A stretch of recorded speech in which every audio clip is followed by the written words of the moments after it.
Hey folks and friends, welcome here. Today I'm going to be talking and sharing about something that's been kind of on my mind lately after this encounter I witnessed at Costco. So basically I was leaving Costco and I was loading stuff into our trunk, and then I heard kind of like a yell behind me, and I see this 10 to 12-year-old boy kick the cart, kick a cart while, screaming no to, I believe it was his father and mother, and saying no, he didn't want to go with them or something like that. And the father, assumably, responded with, or at least tried to respond with, it seemed, saying, "Whoa, that's unacceptable." And he didn't get to finish his sentence. I'm going to assume he said unacceptable behavior. But again, he wasn't able to finish his sentence because the child cut him off and screamed, no, he screamed, "Shut up," and hit to him. And then there was just like this complete silence. And I felt really just, sad in that moment for these two parents, where you could tell on their faces, there's just a sense and an atmosphere of defeat. I don't think any more words were shared, and they kind of walked past me silently. You could tell the boy had a very angry look on his face, and something, I don't know what follows, but it definitely felt like there was kind of this we don't know what to do, or there's nothing that can be done in this moment. And so they left, but it just kind of brought to my attention, and I've thought about this a lot with just, different interactions of going out with our family and interacting with other children and seeing their dynamics with their parents and things like that. Just thinking about these two, I think I'm going to talk about these two kind of fundamental behaviors and virtues that I think are sometimes not the highest priority, which when it comes to child rearing and child formation, I think these two virtues that I'm going to list out are kind of the most basic and fundamental foundational virtues that ought to be instilled in a child. And I think without even reading any sort of books on child psychology, or without even being all that prepared, so to speak, to go into this realm, I think you can enforce this. I think you can instill this in a child kind of from the get-go, or at least work on it without, again, having a lot of preparation. So I'm going to just jump into these two things because I think they're foundational, and something that for me is kind of top priority when it comes to the beginnings of discipline and child behavior for your young children. So the first would be in raising up virtuous children. You want them to follow in the ways of the Lord.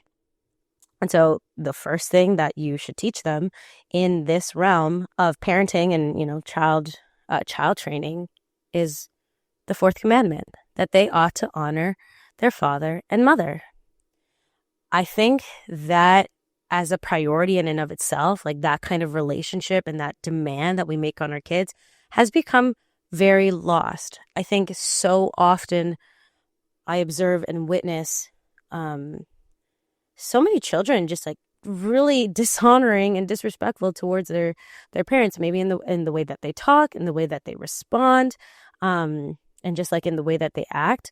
And the parent sometimes doesn't they don't demand, or they don't demand and expect their child to give them honor and respect. But I think that is kind of the first thing that they have to learn, is that mom and dad are the boss. They are they are my head authority, and I need to listen to whatever they say, whether I like it or not, whether it suits my desires or not. That is the first place that they come to understand what authority is, and therefore God's authority. And if you don't demand that of them, you teach them that, in a sense, your position, your authority doesn't really matter. Which, by the way, I think it is worth saying that it's not just children that ought to honor and respect their mother and father, that these once were children us grown adults, we all have parents that we ought to still honor and respect, regardless of, how good of a job we believe that they did as parents. The very fact that they're our mother and father means that we owe them a certain level of honor and respect. I think, you can have those. I think maybe it's easy to have that expectation for children and say, children ought to honor and respect their parents, but so should adult children. Just because you're now maybe in a position of being a mother and a father, or you're a grown adult, doesn't mean that all of a sudden you can go turn around and belittle your parents or be rude to them, or be unkind to them. They're still your mother and father.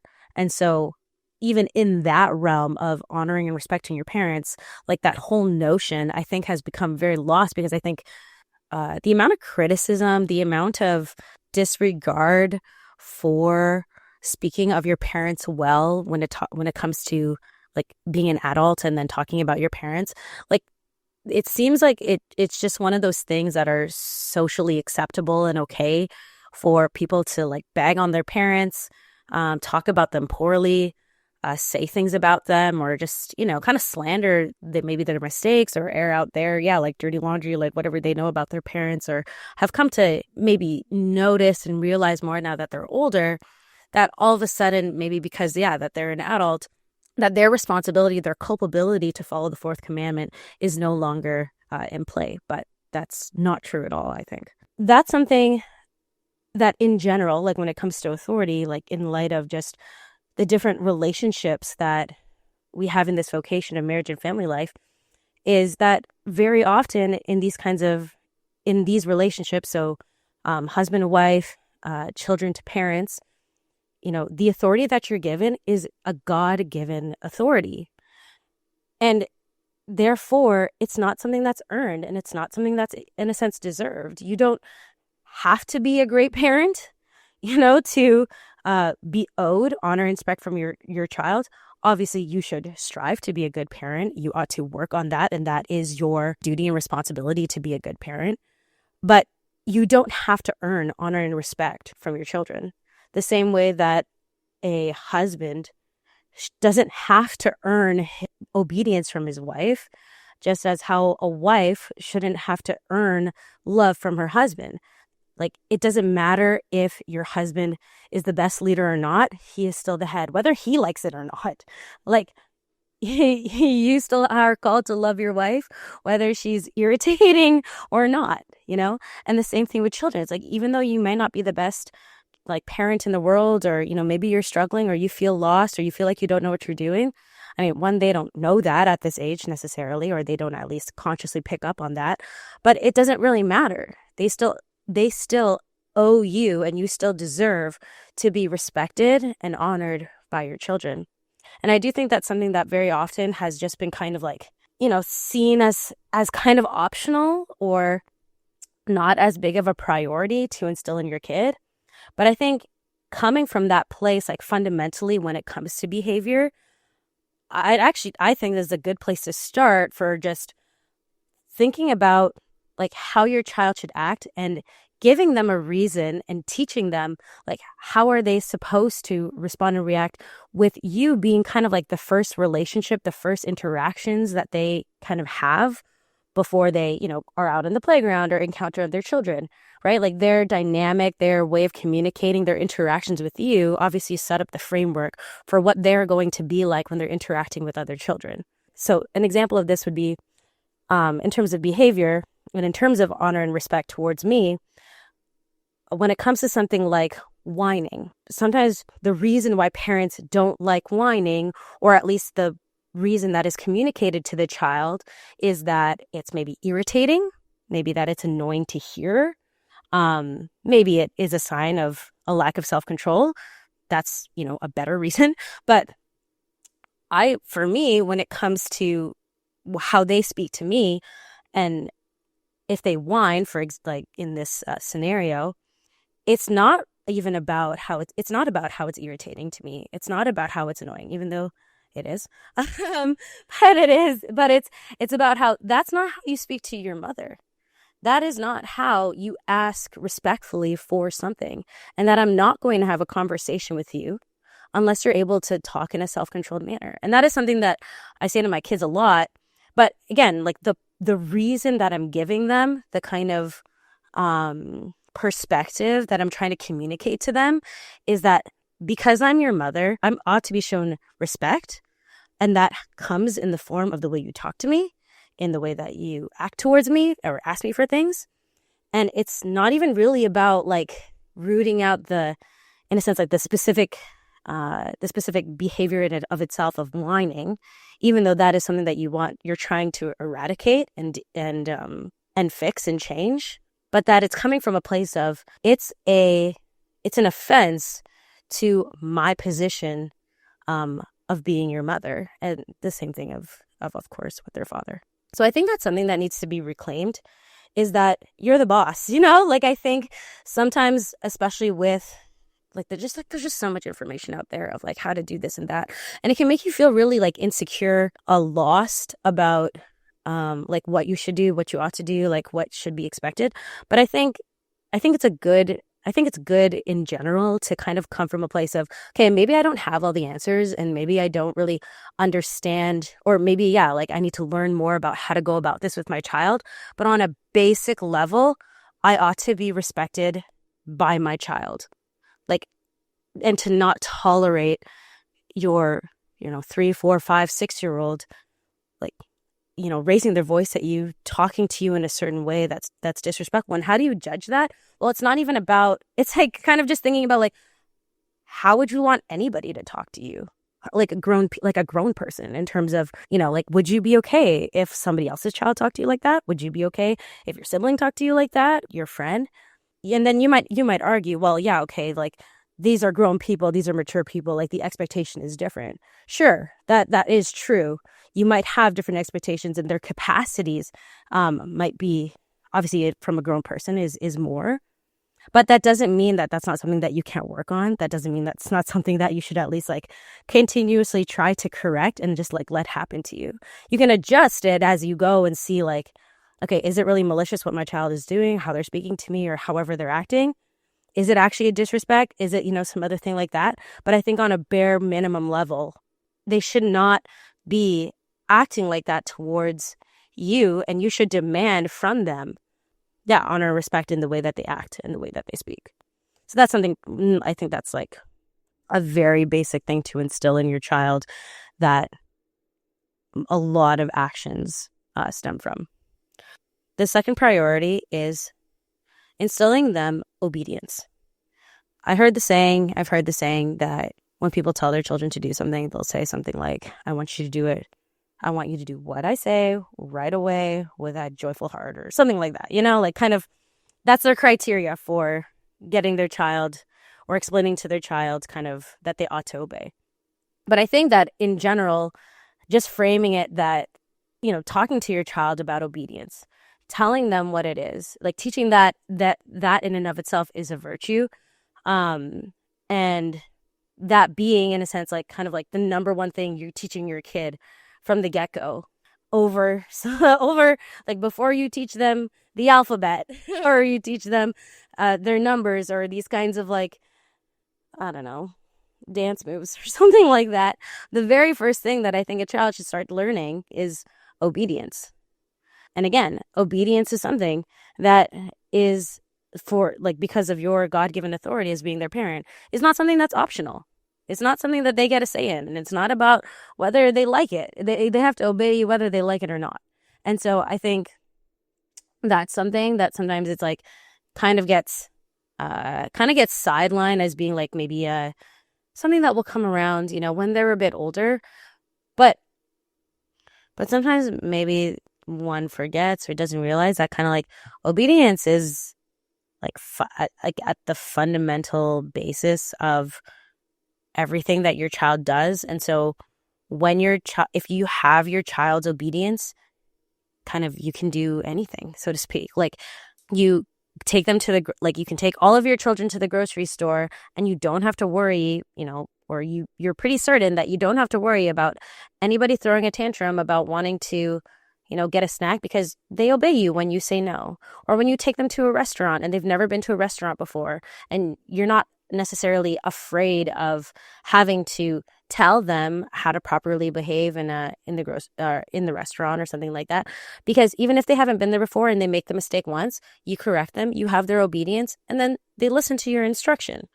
And so like obedience is like a extremely important virtue to instill in your child, because that is kind of like the basis of every single thing you ever ask them to do. It's going to bleed into, just how you try to teach them other virtues and other behaviors. When you go out there, your instruction towards them, like things about safety when you're out with your kid, that when a car's coming and you say, you come to me right now, that they're going to obey you right away and come to you right now, and not just like ignore your instruction or kind of be, like dismissive about what you say to them. And so I think I'm just going to close up with just like the notion of expectations, because there's a big a spectrum, I guess, about what people believe children are capable of, and what expectations you should have on a 2-year-old, a 3-year-old, 4 or 5, and beyond. And here I would maybe say 2 things. One, for the most part, I think your child is capable of whatever you believe that they're capable of, and what you're able to intentionally invest your time in cultivating in them. If you want to make your child a chess master, there are people in the world that have done it at very young ages.